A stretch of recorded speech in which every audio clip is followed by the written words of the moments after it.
Bukan cuma kaya akan budaya, kita bersyukur punya kuliner yang bervariasi. Berbagai inovasi kuliner juga terus ada, agar nggak tergerus zaman. Ngomongin makanan, kalian pernah cobain bubur sop? Hidangan khas dari Cirebon, Jawa Barat. Eits, jangan bingung gitu menu yang satu ini memang penggabungan dua menu yang berbeda. Itu loh, olahan bubur yang kental disiram dengan kuah sop yang gurih. Rasanya nggak kalah endul, fams. Nah, kalau lagi ke Cirebon, jangan sampai nggak nyicip bubur sop. Lokasinya ada di kawasan Sumber, Kabupaten Cirebon. Referensi kuliner khas ini udah buka dari tahun 80-an. Warung bubur ini nggak pernah sepi pembeli loh.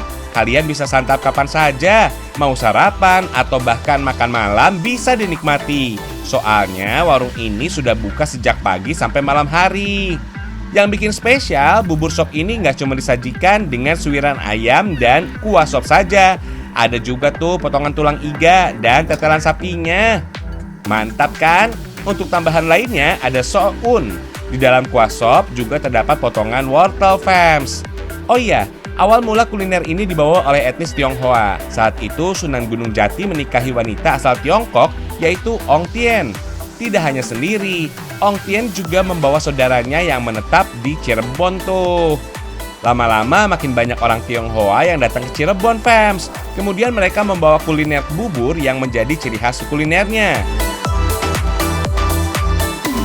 Tapi fams, bubur sop ini nggak cuma dikenal di Cirebon aja.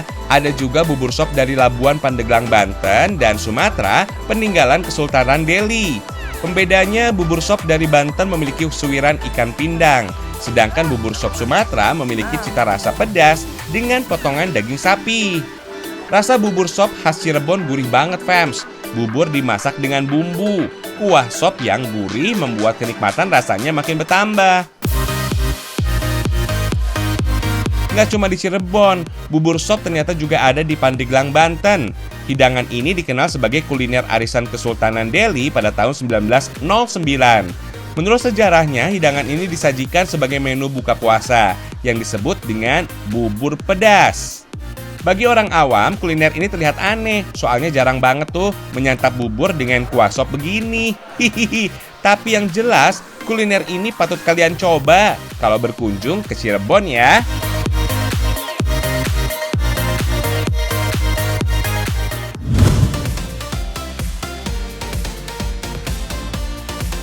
Lihat nih, dogi-dogi ini cantik ya.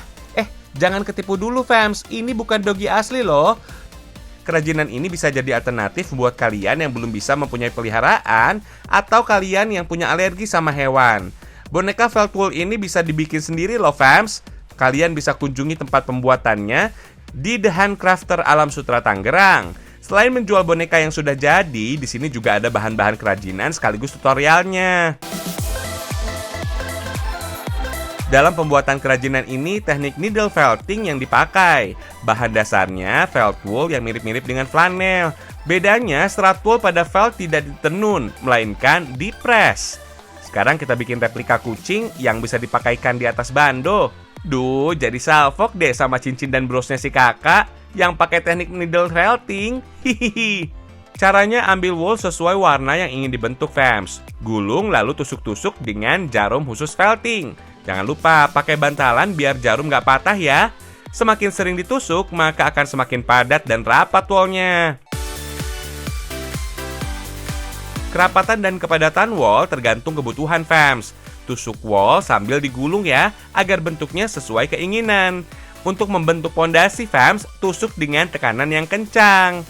Lanjut, ambil felt wool warna putih untuk menambahkan warna pada bentuk yang dibuat. Lanjut tusuk lagi deh. Kalau sudah ada warnanya, jadi makin kelihatan deh bentuknya. Selanjutnya, kasih detail untuk telapak si kucing oranye. Sisanya bisa digunting deh. Kalau sudah jadi, tinggal gabung tiap badannya. Nggak usah pakai lem ya. Ambil tiap bagian lalu posisikan sesuai ketinggian. Tusuk-tusuk supaya bisa menempel lebih rapat. Ambil lagi warna bahan lain untuk mempercantik sambungan antar bagian. Dan tusuk terus. Menurut penelitian fams, kegiatan yang digunakan dengan tangan ternyata bisa menjaga kesehatan jiwa dan raga, menjaga untuk tetap fokus dan melatih kesabaran. Kerajinan ini juga nggak ada yang namanya produk gagal, fams. Selama mau berusaha, bahan yang dirasa kurang bagus masih bisa diperbaiki. Bahkan bisa dijadikan benda lain di luar konsep awal. So, kegiatan ini bisa diikuti oleh beragam usia. Setelah digabung, tinggal tempel deh ke bando. Wah, kalau bagian ini harus pakai lem tembak ya. Pelan-pelan, pastiin dulu posisinya. Jadi deh, bando si kucing oren. Hihihi. For your info nih, needle file tool berkembang di Jepang. Bahan dan peralatannya juga diimpor langsung dari sana. Selain needle felting, di sini juga ada amigurumi. Bahkan ada boneka yang dibikin dengan teknik kombinasi. Unyu banget sih, bikin gemes deh.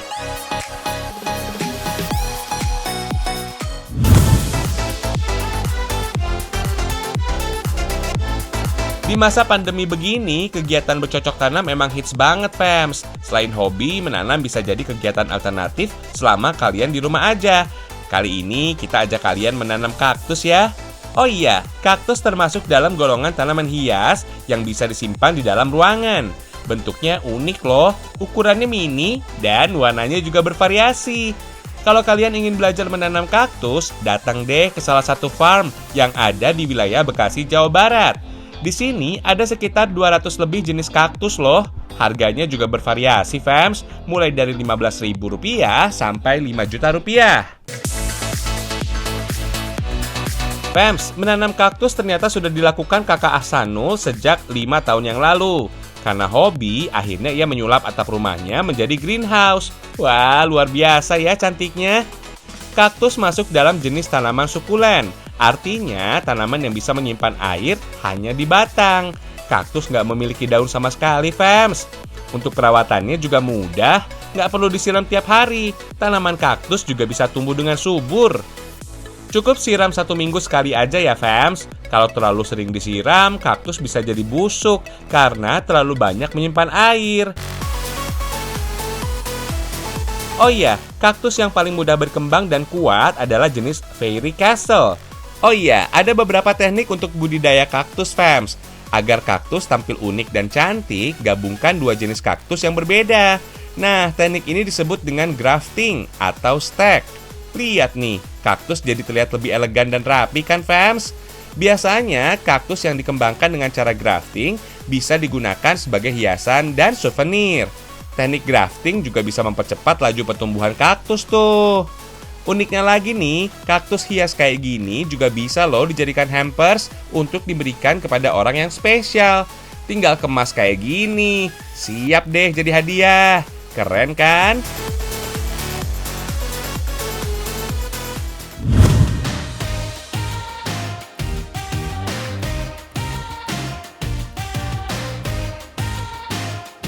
Kalian yang cinta kuliner kambing, mana suaranya? Hihihi, sate atau gulai dari daging kambing sudah biasa, fams. Nah, menu yang satu ini namanya daging kambing guling. Menu ini terkenal sebagai hidangan favorit warga di Kabupaten Banyumas, Jawa Tengah. Fams, kambing guling Bang Yos ini dikenal sebagai usaha rumahan yang sudah ada sejak tahun 2018 lalu.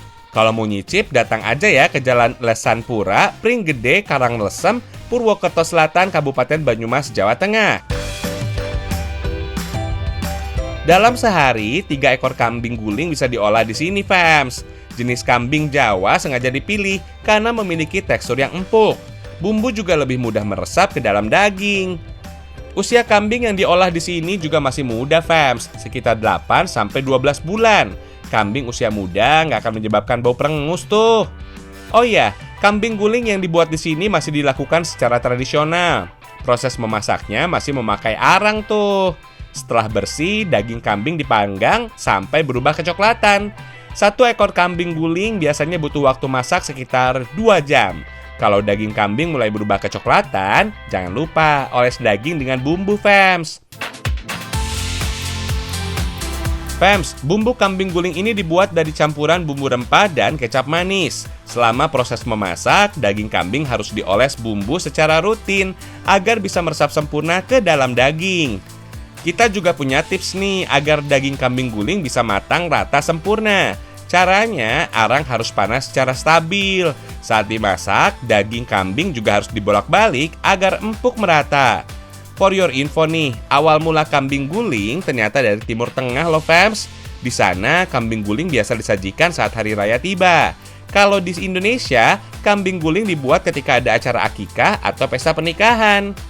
Kambing guling dari Timur Tengah biasa dibuat dari domba fams. Sekilas memang sama, tapi sebenarnya daging domba memiliki tekstur yang lebih lembut daripada daging kambing loh. Kambing guling dikenal sebagai kuliner yang gak pernah gagal.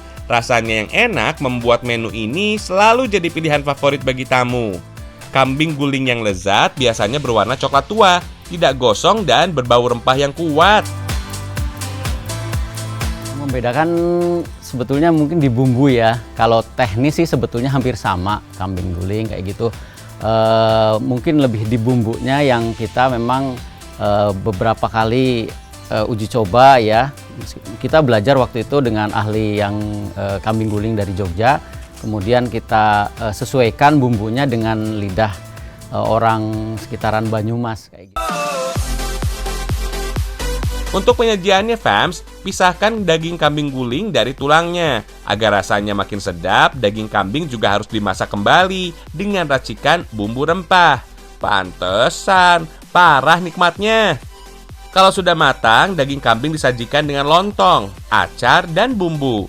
Kalau kalian tim mana nih? Tim bumbu kecap atau bumbu kacang? Yang jelas, kedua bumbu ini rasanya enak banget loh. Oh iya, daging kambing ternyata berbeda dengan daging merah lainnya loh. Menurut penelitian, daging kambing mengandung kolesterol lebih sedikit fams. Dari 100 gram daging kambing diperkirakan mengandung 1 gram kolesterol. Bahkan jumlah kolesterol ini juga bisa menurun loh kalau daging kambing diolah dengan cara dipanggang. Daging kambing juga memiliki lemak tak jenuh yang tinggi. Jadi daging kambing memiliki resiko lebih rendah terkena penyakit jantung.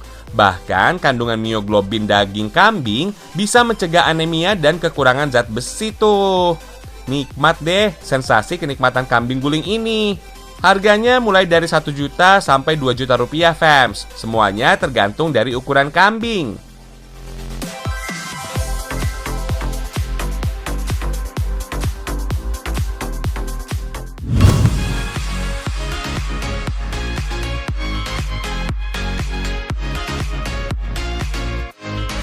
Masih soal olahan kambing nih, tapi bukan daging.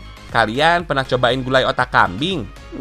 Enak loh, apalagi dimasak dengan kuah santan. Rasanya gurih dan teksturnya kenyal, kayak puding gitu deh. Kalau di rumah makan Padang ada gulai otak sapi. Lain lagi di tempat makan di kawasan Yosudarso, Purwokerto Barat, Banyumas. Di sini ada menu gulai otak kambing fams. Warung ini buka setiap hari fams, dari jam 8 pagi sampai 11 malam. Untuk menikmati gulai anti mainstream ini, kalian cukup merogoh kocek Rp30.000. Fams, bagian otak kambing masuk dalam jenis jeroan. Kandungan kolesterolnya memang tinggi, tapi otak kambing kaya kandungan antioksidan dan omega 3 loh. Dipercaya bisa meningkatkan kemampuan otak, mencegah radang otak, kerusakan tulang belakang, dan menekan obesitas. Disarankan jangan terlalu sering mengkonsumsi otak kambing ya, karena bisa memicu kolesterol. Langsung aja ya kita bikin gulai otak kambing.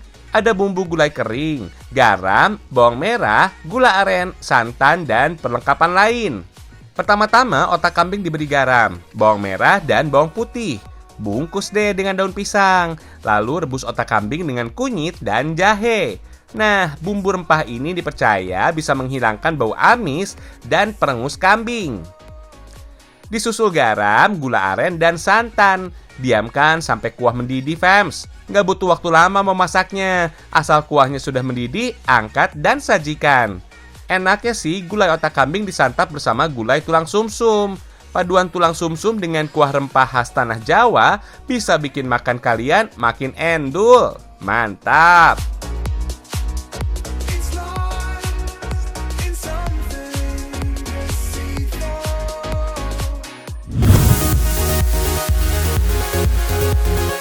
Kerajinan cantik nggak cuma bisa dibuat dari bahan baku yang mahal tuh. Kalau kalian pernah ke toko figura dan melihat sisa pecahan kaca, nah sisa potongan kaca itulah yang disulap menjadi kerajinan yang keren ini. Selain pecahan kaca, ada juga tuh pecahan botol kaca, piring, atau limbah kaca lainnya. Sebelum diolah, kaca-kaca ini wajib dibersihkan dulu dari debu yang menempel, fams. Kalau bersihin harus hati-hati ya, soalnya pecahan kaca terdapat sisi yang tajam. Lanjut, kaca harus dileburkan dengan api, fams. Sumber api yang berasal dari gas ini kemudian dipasangkan ke alat penyemprot api.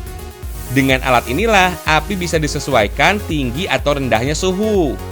Fams, teknik yang digunakan ini adalah flame working, yaitu peleburan kaca dengan api pada suhu 1000 sampai 1200 derajat Celcius.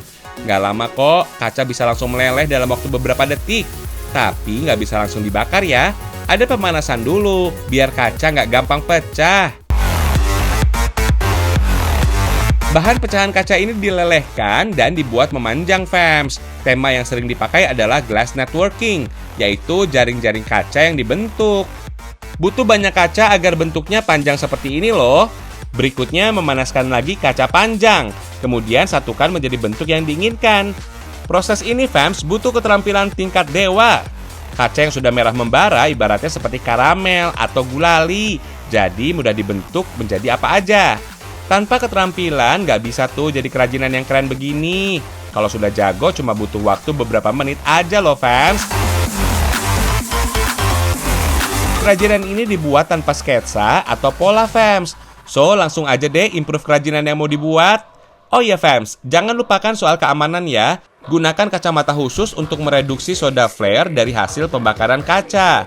Soda flare ini sangat berbahaya loh, karena bisa membuat mata cepat lelah. Pengrajin ini sudah membuat kerajinan limbah kaca sejak tahun 2012. Ia juga membuat workshop kreatif sebagai wadah bekerja dan membagi ilmunya. Mulai tahun 2014, baru deh ia mulai serius menjual karya-karyanya. Hebatnya lagi, pameran kerajinan ini sudah sampai ke luar negeri tuh.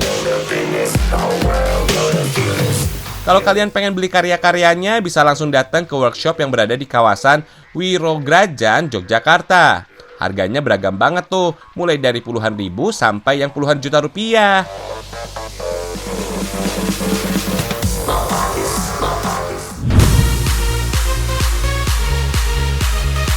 Kalian mau yang segar-segar? Bukan cuma minuman aja loh yang bikin segar. Berendam di kolam juga bisa bikin segar dan rileks. Apalagi tengah hari bolong saat cuaca lagi panas. Wah, worth it banget. Yuk, cobain sensasi basah-basahan di Curug Barong, fams. Lokasinya ada di kawasan Sentul, Kota Bogor. Curug Barong menawarkan air terjun kecil dengan alirannya yang cukup deras dan bening. Wait, fams, di sepanjang perjalanan kalian juga akan disuguhkan pemandangan yang serba hijau. Karena lokasinya ada di kawasan Gunung Pancar, maka dikelilingi hutan dan sawah milik warga. Percaya deh, perjuangan pasti membuahkan hasil. Setelah lelah berjalan, aliran air super jernih akan menyambut kalian. Gak usah mikir lama-lama, fams. Langsung aja basah-basahan. Bagi yang gak bisa berenang, curug ini juga termasuk aman loh, karena memiliki kedalaman 1 meter. Aliran air yang berasal dari sungai Cirangrang ini juga gak terlalu deras. So, anak kecil jadi bebas bermain di sini. Fams, curug ini berada di antara Leuwi Hejo dan Leuwi Liek. Karena lokasinya di tengah-tengah dan agak tersembunyi, jadi jarang dikunjungi orang. Kalau kesini, kalian berasa mandi di kolam milik pribadi. Cocok juga loh jadi tempat untuk menyendiri, apalagi buat kalian yang butuh ketenangan. Kalau lagi wisata outdoor begini, jangan lupa ya, siapkan bekal yang cukup, fams. Atau kalian bisa membawa peralatan masak lengkap dengan bahan bakunya. Tinggal masak sendiri, seru banget, berasa ala-ala camping deh. Hihihi. Oh iya, fams, wisata kayak gini ternyata nggak cuma asik untuk bersenang-senang saja, tapi baik juga untuk kesehatan, karena bisa menghilangkan stres, menyehatkan jantung, sampai meningkatkan imunitas tubuh. Udah matang nih, tinggal santap aja. Nikmat banget ya, makan spaghetti sambil menikmati indahnya alam. Apalagi menyantap cream soup, yang bisa menghangatkan tubuh setelah main air, bikin happy.